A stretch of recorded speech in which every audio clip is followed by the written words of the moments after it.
Bonjour, nous allons parler aujourd'hui, comme nous l'avions fait par le passé, de métabolisme. Il y a quelque temps, nous avions traité des notions d'enzymologie. On ne peut pas parler de biochimie sans parler de métabolisme. Métabolisme, c'est des réactions de synthèse d'un côté et de dégradation de l'autre. Synthèse de quoi? Généralement de macromolécules. Ces mêmes macromolécules se dégradent pour donner des unités plus petites encore. Tout cela nécessite de l'énergie. Donc, production d'énergie, utilisation de cette énergie. Alors, source d'énergie, comme on voit sur le slide, des protéines, macromolécules, des polysaccharides, sucre, et des lipides. On peut encore ajouter, bien entendu, les acides nucléiques. On va se contenter de cela.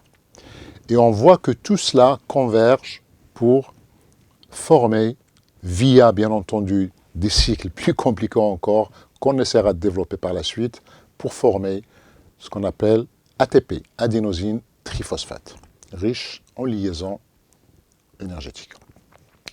Nous parlerons aussi d'échanges de substrats entre différents tissus de l'organisme. Tissu adipeux, le muscle, le foie, le sang, et pour arriver finalement au cerveau. Le cerveau, cet organe noble qui a besoin de glucose, du glucose encore pour son fonctionnement.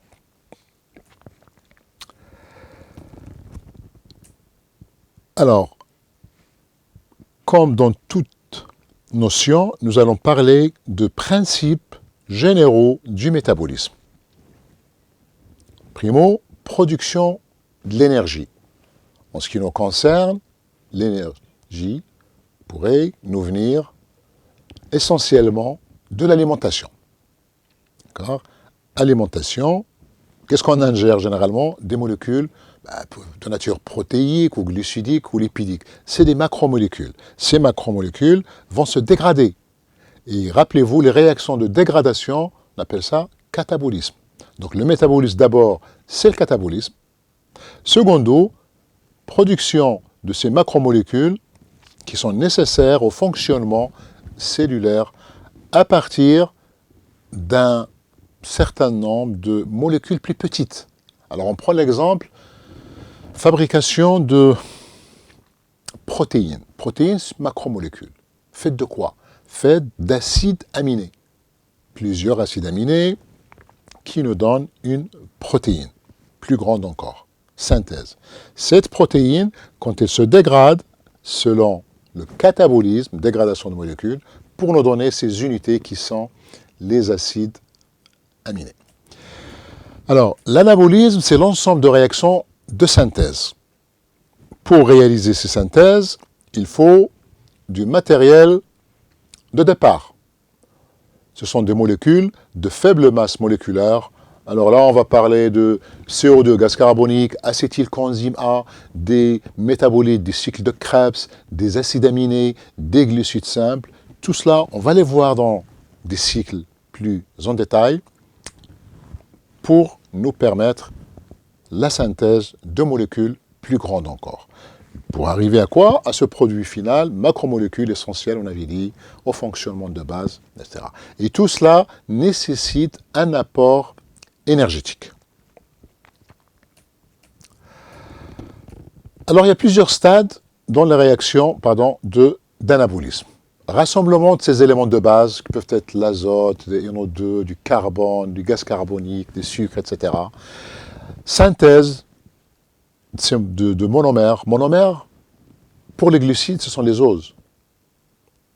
Pour les protéines, acides aminés. Acides gras pour les lipides.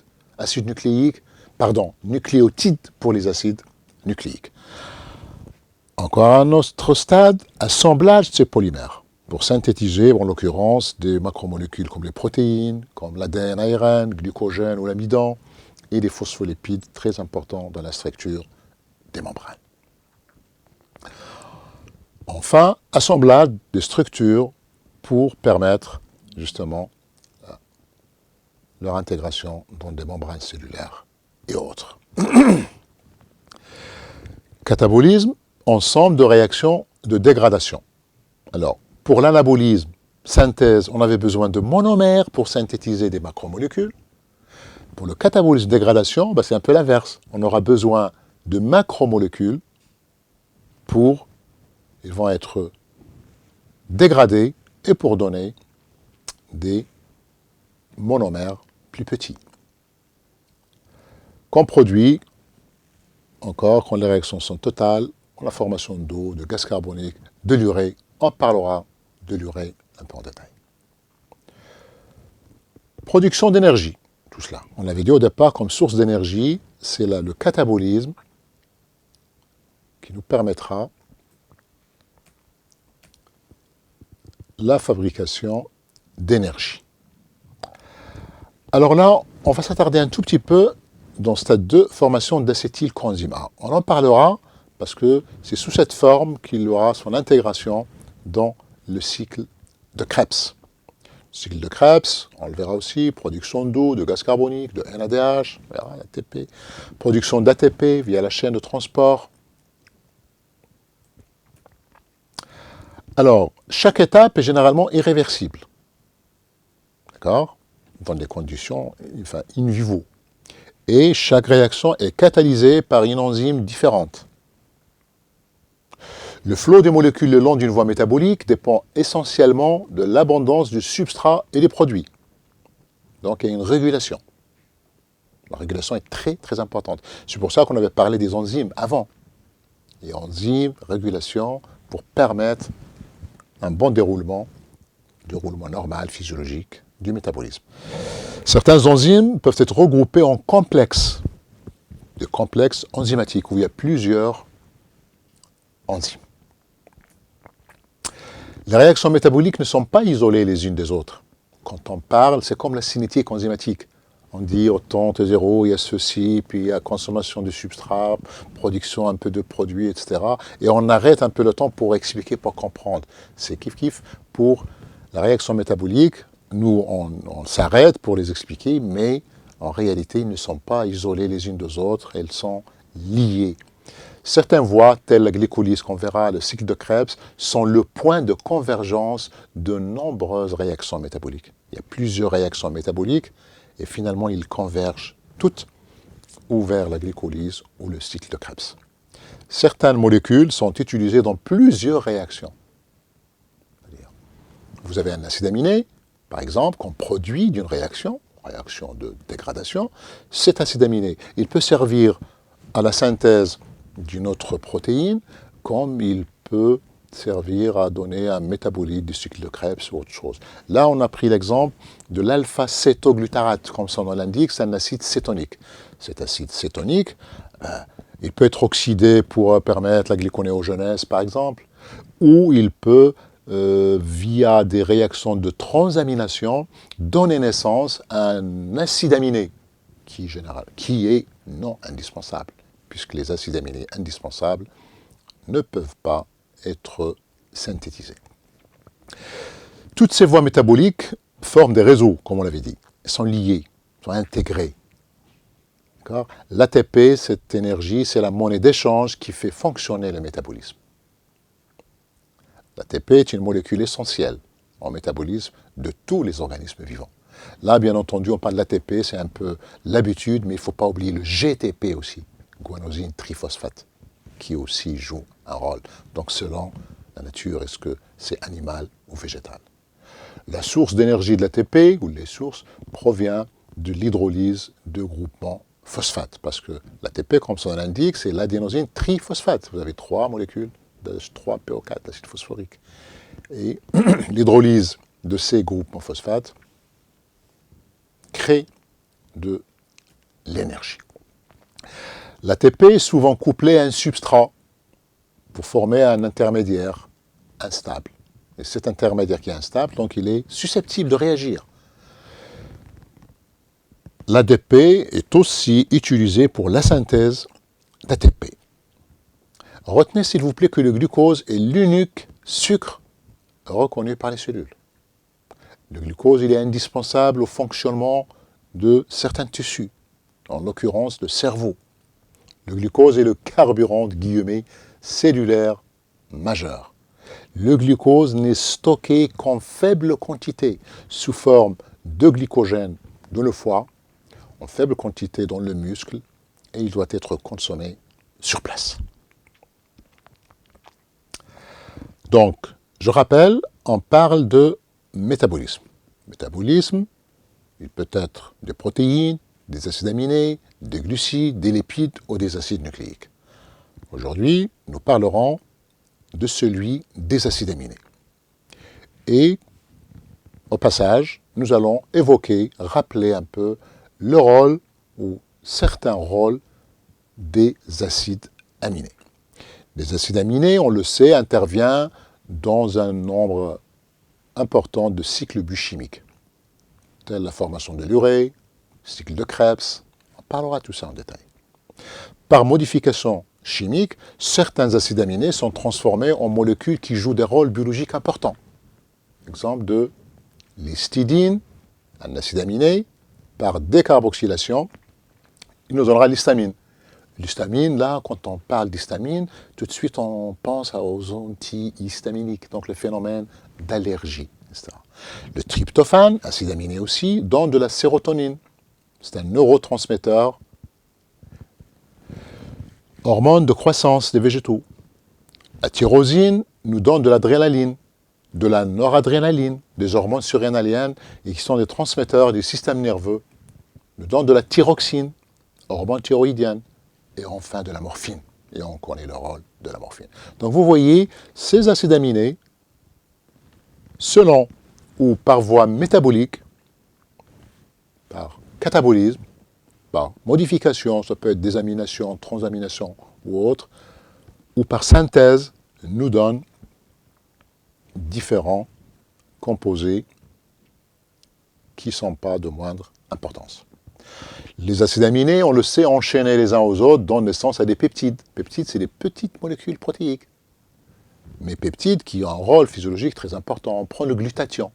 Glutathion, substance importante dans le métabolisme cellulaire. Le glutathion, c'est un tripeptide. Franchement, quand on parle de glutathion, on pense au stress oxydatif. Glutathion réduit, glutathion oxydé. Le rapport de ce glutathion réduit, oxydé, on le verra, nous renseigne sur l'état de stress d'une cellule. Enchaînés les uns aux autres pour nous donner de l'ocytocine, qui est une hormone hypophysaire, petite hormone, 9 acides aminés, peut donner naissance à la vasopressine, corticotrophine, et enfin, encore d'autres, mais on va s'arrêter là, à l'insuline qu'on connaît. L'insuline, son lien avec le diabète. L'insuline, c'est quand il y a un acide aminé, deux chaînes d'acides aminés qui sont reliées entre elles, bien entendu, par des ponts SS qui nous proviennent généralement de la cystéine. Alors, retenons aussi que le turnover des protéines tissulaires, il est de 1 à 2%. Ça veut dire quoi? Que 1 à 2% de protéines tissulaires sont dégradées en acides aminés. Heureusement. On imagine mal que toutes les protéines de l'organisme vont être dégradées en acides aminés. Il n'y aura plus rien. Donc, il y a 1 à 2% de cette masse colossale de protéines qui sont dégradées en acides aminés. 75% des acides aminés obtenus servent à synthétiser d'autres protéines. D'accord? Des protéines au départ se dégradent, ils nous donnent des acides aminés. Ces acides aminés, certains parmi eux, servent à synthétiser d'autres acides aminés. Le reste, il est soit dégradé sous forme de déchets, en l'occurrence l'urée, soit on en fait des glucides ou des corps cétoniques. Ce qui signifie que la perte nette journalière en protéines, elle varie de 30 à 40 grammes. Les pertes en azote sont de 5 à 7 grammes. Pourquoi on parle d'azote juste après? Parce que la source principale d'azote dans l'organisme, c'est les protéines, les acides aminés. Il n'y a pas de stockage d'acides aminés, comme le glucose qui peut être stocké au niveau du foie ou du muscle. Alors, un bilan en azote, quand il est à l'équilibre, c'est quand vous avez les entrées en azote qui sont égales aux sorties. Mais parfois, ce bilan, il peut être ou positif, d'accord, ou négatif. Ce sont des cas généralement pathologiques. nous parlons du métabolisme des acides aminés. On va voir un peu l'alimentation protéique. Donc, qui dit alimentation, il faut qu'il soit digéré, ces molécules. Donc, on parlera de la digestion, on parlera de quelques réactions propres aux acides aminés, transamination, désamination, on parlera de l'ammoniac, du cycle de l'ornithine ou de l'urée, dans le cas où il y a hyperammonémie, qu'est-ce qui se passe avec ce qui reste d'un acide aminé? Vous avez un acide aminé, quand il se dégrade, par exemple en cas de désamination, comme son nom l'indique, vous avez le groupement amine qui part. Qu'est-ce qui reste? La partie qui n'est pas azotée, son devenir. D'accord? On parlera d'acides aminés cétogènes, glycogènes, donc comme son nom l'indique, ils vont donner des corps cétoniques, d'autres donneront des corps glucidiques. Synthèse d'acides aminés non indispensables. Là, je dis non indispensable, mais ça va de soi. Quand on dit synthèse d'acides aminés, c'est des acides aminés non indispensables, puisqu'on ne peut pas synthétiser les acides aminés indispensables. On parlera du métabolisme de la méthionine, important dans la biosynthèse, et de quelques acides aminés, en l'occurrence la phénylalanine et la tyrosine dans l'acide. Et on finit par quelques amines biogènes, leur synthèse, leur inactivation et rôle biologique. Donc 15 kg de protéines, d'accord, un organisme fait à peu près 15 kg de protéines. 35 grammes, dans ces 15 kg de protéines, nous avons 35 grammes qui sont sous forme d'acides aminés libres. Qu'est-ce qui se passe dans l'organisme en 24 heures? En 24 heures, nous avons 400 grammes de protéines qui se dégradent, donc par protéolyse, pour donner des acides aminés. Mais en même temps, il y a des synthèses, donc les réactions sont réversibles. D'un côté, protéolyse, dégradation de la protéine, de l'autre côté, biosynthèse. À partir d'acides aminés, nous obtiendrons des protéines. La principale source, c'est bien entendu l'alimentation. Quand on dit source de protéines, nous sommes en train de parler de protéines. Généralement, 100 à 120 grammes par jour. Il y en a qui en consomment beaucoup plus, on le sait, et c'est pas bien. Alors, les acides aminés qui ne sont pas mis en réserve sont soit utilisés dans le foie, soit on s'en débarrasse et ils sont dégradés. Les acides aminés présents dans les protéines, alors on dit qu'ils sont en nombre de 20. Et là, on distingue des acides aminés non indispensables, l'aline, l'aspartate, l'asparagine, etc., on finit par la sérine. Puis il y a les acides aminés indispensables. Et indispensable veut dire qu'on ne peut pas, que l'organisme ne peut pas les synthétiser. Et donc, il faut les apporter par l'alimentation. Il faut une alimentation équilibrée. Et là, j'ouvre une parenthèse, ne pensez pas toujours aux viandes, quand on parle protéines. D'accord? On parle beaucoup de viande, le rôle qui n'est pas toujours très bon. Alors, indispensable, nous avons la phénylalanine, tryptophane, thréonine, valine, leucine, isoleucine, lysine et méthionine. Et puis, on a inventé des acides aminés qui sont partiellement non indispensables. C'est-à-dire, en fait, ils sont un petit peu indispensables. Mais pourquoi ils sont non indispensables? Partiellement, parce qu'ils sont synthétisés, surtout chez l'enfant, à une vitesse lente, à une petite vitesse. Et donc, ils n'arrivent pas à subvenir aux besoins de l'organisme. Et donc, on dit qu'ils ne sont pas tout à fait non indispensables, il faut qu'il y ait un apport à une certaine période de la vie. Et puis, il y a les acides aminés non indispensables, mais sous condition. Par exemple, la cystéine et la tyrosine. Ils sont non indispensables quand nous avons la phénylalanine et la méthionine. Eux, ils sont indispensables, rappelez-vous. D'accord? Parce que quand la phénylalanine et la méthionine sont là, ils vont nous synthétiser la cystéine et la tyrosine. Mais s'ils ne sont pas là, la cystéine et la tyrosine deviennent indispensables aussi. Alors, pourquoi il faut couvrir en besoin l'organisme en acides aminés indispensables? et qui ne sont pas synthétisés par cet organisme. Il faut donc les avoir par alimentation. Tout simplement parce que ces acides aminés indispensables, s'ils ne sont pas là, il n'y aura pas de biosynthèse. Vous imaginez les dégâts s'il n'y a pas de biosynthèse. Alors, retenez aussi, s'il vous plaît, que tous les acides aminés sont présents dans toutes les protéines. Leur synthèse et la maturation se fait à des vitesses différentes. Si on prend le collagène, par exemple, tout le monde parle du collagène, les rides, le vieillissement, etc. Ça demande presque une année pour sa maturation. Les protéines de coagulation, leur maturation se fait en quelques minutes. Ça ne dépasse jamais un jour, heureusement.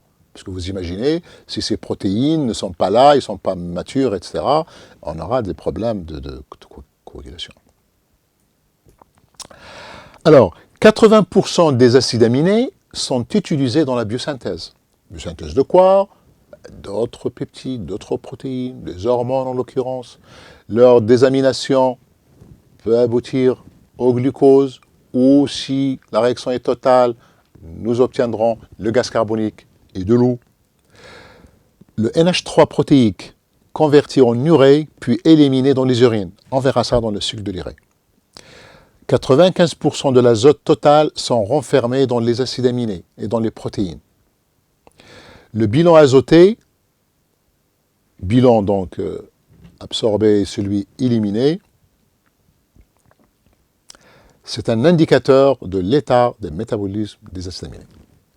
Quand le médecin décide de vous faire un bilan pour voir un peu comment ça se fait, enfin toute cette histoire en rapport avec les protéines, on se penche surtout sur l'azote. Alors le bilan peut être positif, bilan azoté, chez les enfants et personnes en convalescence, peut être négatif, en cas de vieillesse, au cours de la faim, FAIM, faim quand on a faim, et après des maladies graves. Ou bien ce bilan il est nul, tout simplement, donc c'est des adultes qui sont en bonne santé et qui sont normalement, correctement nourris. Voilà pour aujourd'hui, ce chapitre 1, et la prochaine fois, nous entamerons le chapitre 2. Merci pour votre attention.